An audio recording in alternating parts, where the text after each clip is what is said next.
Hey, everybody. Really exciting topic today about unlocking the power of advanced communication networks with Shibodi. Vikram, how are you?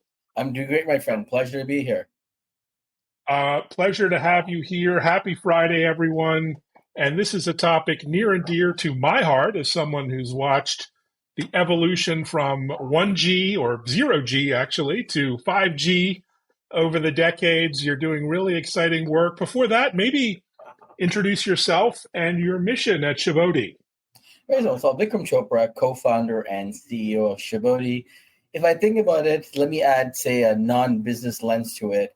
Shibodi is probably the culminative journey of not just myself, Harpreet, my co-founder, CTO, Ramesh, our president, and actually anyone in our company, whether it's investors, advisors, or key employees. All of us have, I would say, long careers in telco. Some of my colleagues, even me, I always joke I'm still the relatively young gun on the team, but between all of our key team members, there's several decades of experience just working in the telecom industry. So, as you said, you mentioned, right, 1G to 2G, we're at 5G, we're already talking about 6G.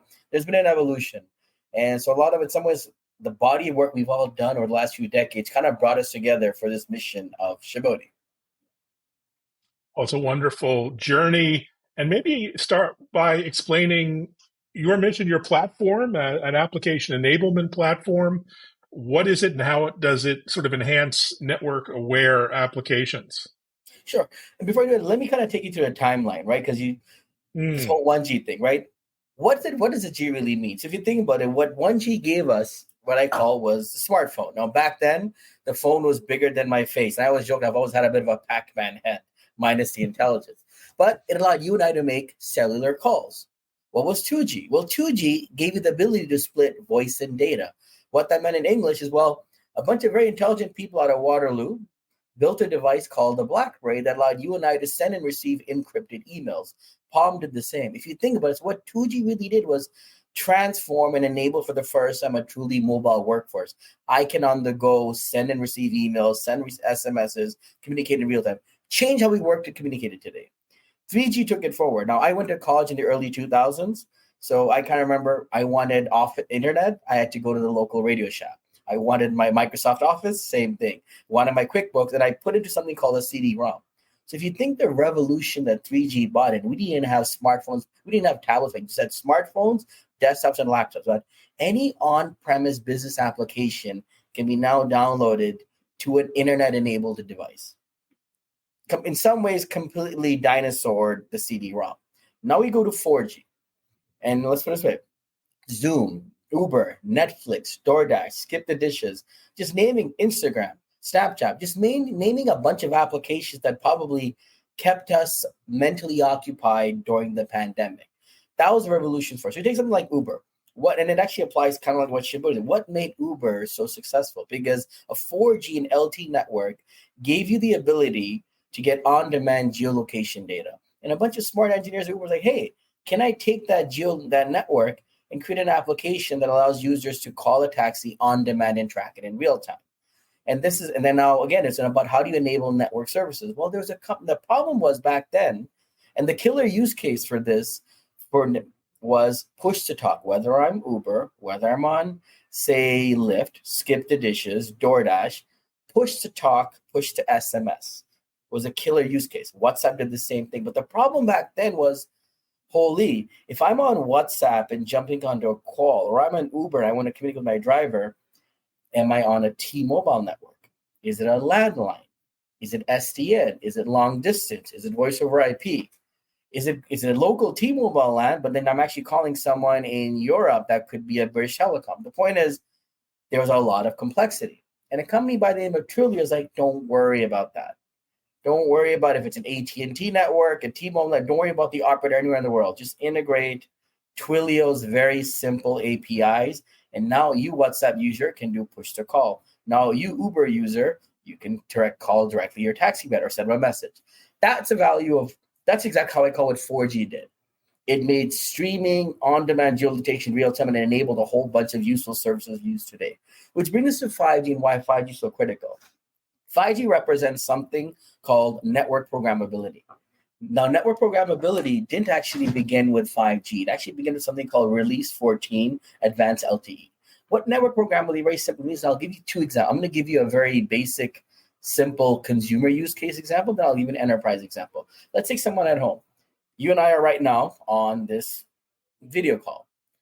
Let's say I'm doing it in the office today, but let's say hypothetically I was doing this at home.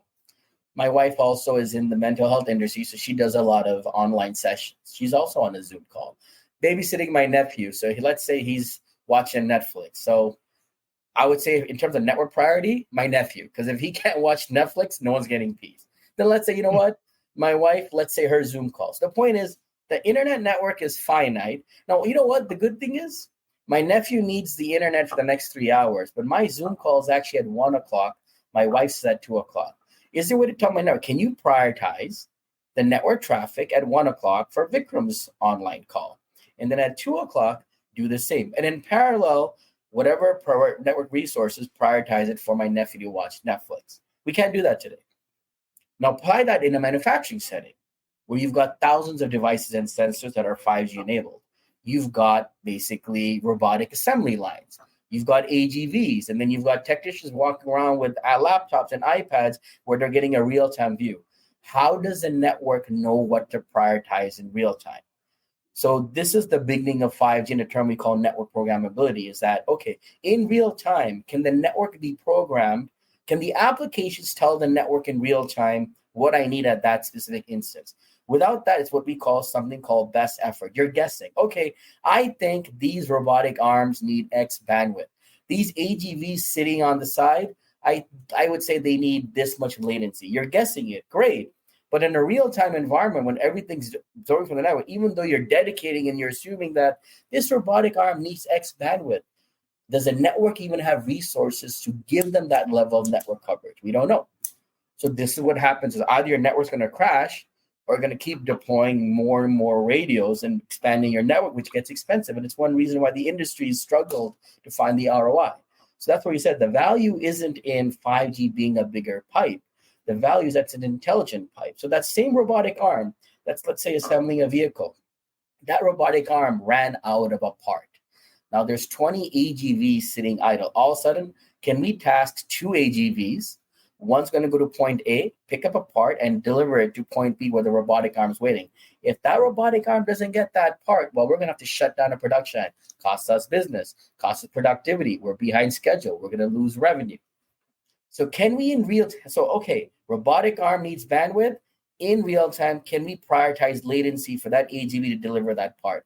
Just for the next 20 minutes, once it delivers the part, we can give that network resource back to a different application. So the ability to do that in real time is what 5G provides. Now, the only thing I'll add is that network programmability is not just restricted to 5G, obviously LTE, but even non-3GP standards such as Wi-Fi and even satellite network programmability. So the challenges today is networks are multi-vendor. So it could be an Ericsson network, could be a Nokia network, could be a hybrid. In an enterprise sense, usually hybrid, where you can have a core from one vendor and a radio from another. So networks are multi-vendor. All of them provide their own APIs. So if a developer builds an application on one network, how does he assume that the application will work on a different network? Number two, networks are not just 5G, especially in manufacturing, mining, it's hybrid. For at least for the next decade, you're not going to see too many pure play 5G networks. For example, in manufacturing, it's a combination of Wi-Fi, 5G, and LTE. Most of the deployments we've seen are hybrid. So, hey, in that same network, can I assume my network-aware application works on Wi-Fi, 5G, and whatever network? And three, the network might be the same, but multi-operator. So if I'm a manufacturer, I might deploy my network with one carrier in one region, but in a different part of the world, it's a different network. Can the applications be consistent? And then the fourth piece, I'll talk about standardization. You've got 3GP, you've got Camara, you've got GSMA, you have TMFORM. All of them in their own ways are trying to find some level of standardization. The problem is for the end developer, this is way too complicated. So what Shibodi is simple, and we're the first to market, we've been doing this since 2001, is we provide a very simple, trivialized APIs, very similar to what Twilio did a decade ago, to the end developer. Now the developer doesn't care. It's a 5G network, it's Wi-Fi, it's satellite. Is it a vendor network with a specific core radio combination or a different networking configuration. 3, I'm not, irrespective of the standards, I built an application on Shibodi, now it'll work across the board. That I would say is kind of like the challenge and opportunity industry and what Shibodi is specifically solving. Does that make sense? Yeah, very well said. Really intriguing. So you're bridging the gap between application developers and network engineers, typically two different camps who didn't Correct. necessarily talk to each other. You're doing that through APIs. And so what's happening behind the scenes in your platform and your technology? How does that work exactly? Well, I always like the bugs. It's funny. I was having dinner with my grandma yesterday. So trying to explain to my grandma what I do was an API, that too in Hindi and Punjabi. It was quite the jazz. So it's very simple, right? I gave my grandma the comparison of a restaurant. The chef is the network. He's cooking something up. The consumer is just the person's order. Someone's ordered a nice filet mignon. I need a quality of demand API to power my robotic arm.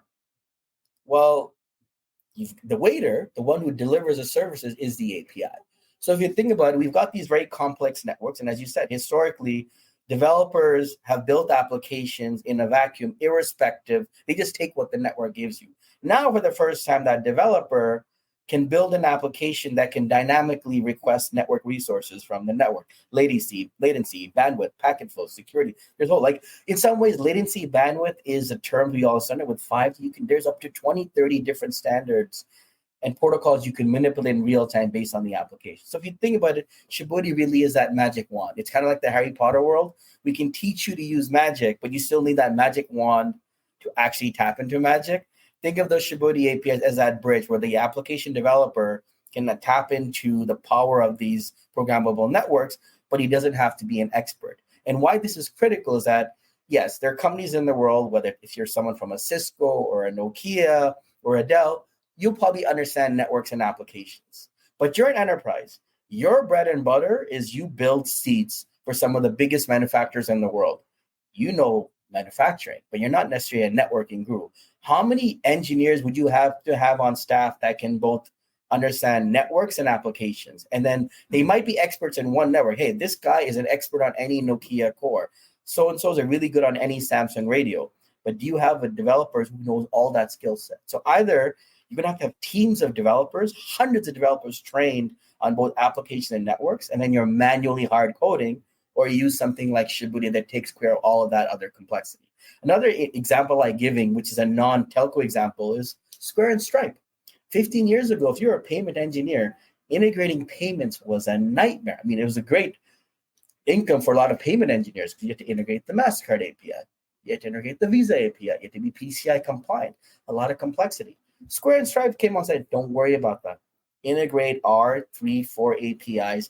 We will take care of all the integration, all the upgrades with any payment vendor. But now, if you're an e-commerce store, you can enable online payments in hours, if not days, before it would take weeks, if not months. Wow, it's a mic drop moment there. So you talk a lot about manufacturing, where the benefits of network-aware applications, as you call them, are pretty profound. But there must be many other use cases in different industries and verticals, different use cases. What are you seeing there outside of, traditional manufacturing requirements? So yeah, definitely manufacturing is, I would say, an early adopter for 5G but the adoption's been slow because in manufacturing, it's not just a network. You've got a lot of legacy equipment. So as manufacturers start becoming more and more automated, you'll have the need for 5G. But that's why I would say it's a need that's emerging, but it's not fully there.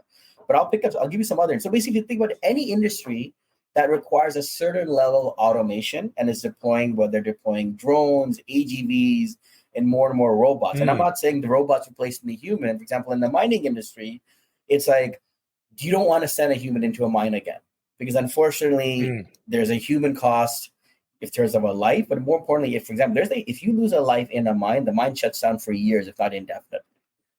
Wow. So there's a major economic but human cost. So we're not saying let's get rid of the miner. They're saying, okay, can a miner sit above ground, control an AGV 30 kilometers down into a subterranean mine? So driverless vehicles, but the driver is still controlling it above ground. That's another use case. And that's, again, where you need these kind of programmable networks. Another use case that I really like is actually emerging, and this is an example of hybrid networks, is in stadiums, right? So a lot of stadiums, it's a use case working on, you have a sports team. Let's say in this case, it's a racing car. This stadium's got a private network. It's a public. They've got Wi-Fi, 5G, and satellite. Because the problem, when you got 30,000 fans, they're all streaming. They're ordering food. There's a lot of load on the network. But when these race cars, they're doing their race, they come into that pit. They have 30 seconds for the data uplink and downlink. How does a network know, okay, over all of the internet traffic at that moment, how do we prioritize in real time that for those 30 seconds, the quality on demand? And we've got a 5G network, we've got satellite, we've got Wi-Fi.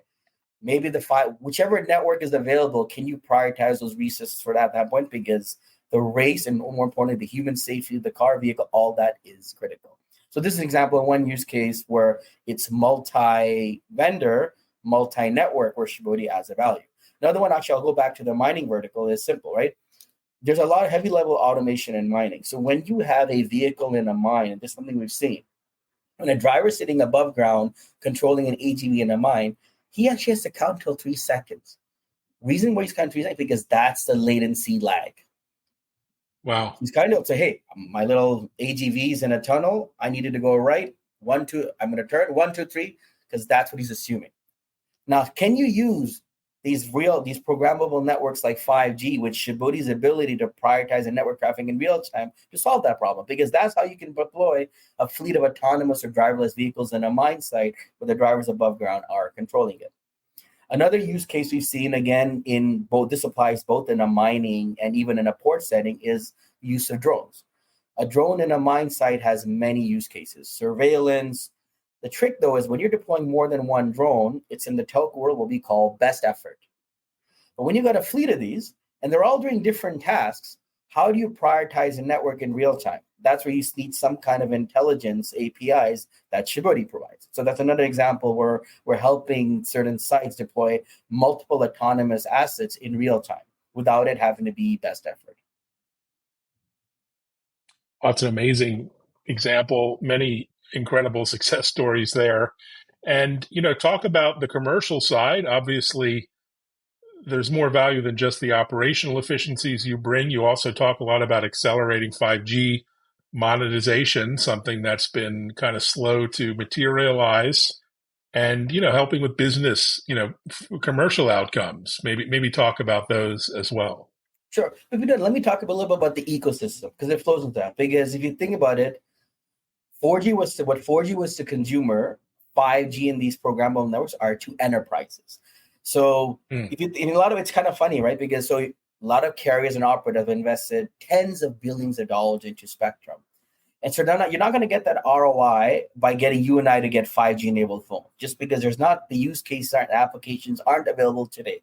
I would say in a couple of years in gaming and maybe online retail, you'll see that trend. But right now, the use cases are in the heavy industries. The challenge is that an enterprise doesn't want a network. He doesn't even want Shibodi. But hey, Mr. Enterprise, you've got a digital transformation strategy in your smart mine. And over the next 3 years, your plan is to add a higher level of automation for human safety and more productivity. Well, to do that, there's a whole bunch of, it becomes from a digital transformation to industrial IoT play. Well, to enable both your digital transformation, industrial IoT, well, you're going to probably need more sophisticated networks. You can't do this with, say, just a basic 4G LTE network. Well, this is where you need 5G. This is where you need Wi-Fi 6 and 7. And then you need something like Shibodi as the glue. So what we found is that for the last couple of years, the industry, the big guys, tried going on his own. The problem is no one player can completely own the 5G value chain, because if you're part of I'd say a digital transformation initiative for any customer, whether it's a mining, in manufacturing, oil and gas, port, is that you're going to need an operator, because the operator is going to provide you the network. Then you're going to need a network provider. It could be a Cisco core and a Samsung radio. It could be a Druid core and an Airspan radio. And third, you're going to need a system integrator, an Accenture, a Deloitte, or a Booz Allen that's actually going to help deploy the network. Fourth, you're going to need an application developer. In this case, it could be, let's say it's a computer vision application. So a partner of ours, great, is Intel OpenVINO. or maybe it's a autonomous vehicle from John Deere. The applications are going to have to be refactored. And where Shibodi comes in, they're actually we're the glue that brings it all together. And when you bring all these parts together, you deliver a complete end-to-end solution for the customer. We're like, now, oh, that's why I need 5G. Because if I'm going to deploy a fleet of unmanned vehicles in my warehouse, and I don't want the robots to go on a predetermined path. And this is actually a problem in warehousing today. If you notice any warehouse, you'll see these smart robots. They're on a predetermined path. The reason why they are is with Wi-Fi coverage, the only way they can guarantee that coverage is by on a predetermined path. The idea being, hey, if you can combine both 5G and Wi-Fi in a warehouse environment, the robot is now wireless. But for the robot to be wireless, the network isn't infinite. So in real time, you still need the ability to program the network based on the runtime needs of the application. And that's where Shibodi comes in. So this is kind of like how our go-to-market model is. And we spent the last 4 years just building an ecosystem of partners in all these categories. And this is how we then go into an end customer. We deliver them a complete end-to-end solution. Fantastic. And your engagement across the industry spectrum is really impressive. I'm just looking through your social profiles. You just got back from the TM Forum in Denmark. Would love your feedback from that event, hot off the heels, I think a week or two ago. You were at a T-Mobile tech event. You're participating in various CPaaS forums. Exciting times look like for Shibodi. How do you see yourself in this whole new emerging category? And what else can we expect from you over the next couple of months? No, and if you highlight two very critical events, I'll start with the first one, the T-Mobile Hub event. And thank you again to T-Mobile, my co-founder and CTO, Harpreet. So we always joke, he's the geek. My nickname for in the office is Grandmaster Yoda, because it's a rare skill set for someone who's basically navigated every journey from literally 0G to 5G. And that's Harpreet. So the T-Mobile event was talking about network programmability. And I'm glad we're doing that, because for the past 4 years, we've been saying 5G, 5G, 5G. But what is 5G? It's just a network. But it's a network that could be an intelligent asset which can leverage correctly to deliver solutions. So what I like about it's TM Forum or T-Mobile Hub, we're finally not talking about networks, we're talking about solutions. Why should you care as an enterprise for 5G? You shouldn't, unless it can solve an actual business problem. So at the T-Mobile Hub, it was a really good showcase for us to showcase to the market how different players, whether it's Nokia, T-Mobile, Postman, Shibodi, we're all coming together to enable these services for the industry. Same with TMF Forum, is where the operators are realizing is that for our enterprises, we have to enable new services. These are new revenue models. How do I do that and go beyond just selling you 5G phone? And then so there's a lot of initiatives also realize that for us to deliver the promise of 5G, we need a certain level of standardization. So this is where I laud, whether it's TMF Forum, GSMA, Kamara, is all these initiatives coming together where we need to provide some level of standardization across the API stack. The only challenge I'll see in the industry is that we've got lots of initiatives that sometimes cooperate, but they're still a little siloed. And this is where I think the small role that Shibodi is playing is that we're that endpoint. There's a lot about CPaaS. The challenge CPaaS today is CPaaS provide you voice and communication APIs, but they don't solve the problem for cellular network. But Shibodi, combined with CPaaS, can deliver that promise of network APIs. Same thing with Kamara. It's a great initiative. It's getting the operators on a single table. But for enterprises to leverage Kamara, this is where we come in. We're an actor contributor in Kamara. Actually, at Mobile World Barcelona a couple of months ago, we announced the first reference enterprise implementation for Kamara APIs. So anyone that's built, say, a quality demand API can leverage that across any operator for any enterprising using Shibodi's API. So that's kind of like where it's excited. We're seeing lots of these initiatives. And so it's actually good because the industry is coming together. And I'll actually suggest you check out a really good white paper. And I kind of want to steal the thunder, but there's actually a great white paper written on this topic by Dean Bubley on CPaaS versus network API. So I'd encourage everyone to check it out. It was a co-sponsor with us and Shibodi, specifically talking to this topic and how Shibodi fits in this value chain. Well, certainly a great follow-up to this discussion. And as we enter the summer, I'm guessing things aren't quieting down for you and the team. Normally a little bit of a quiet period. You have your plate full, but what are you looking forward to? Not just the summer, but the fall season. We've got Mobile World Congress, Las Vegas, and all kinds of meetups and get-togethers. What's on your radar? Well, we're excited. So as I said, TMF Forum was really great. It was a very intimate setting to just connect with the industries work. And as I said, what's exciting is that now the industry is coming together and focusing on the solutioning. We're no longer talking about the hype of these networks. We're like, what can actually be done?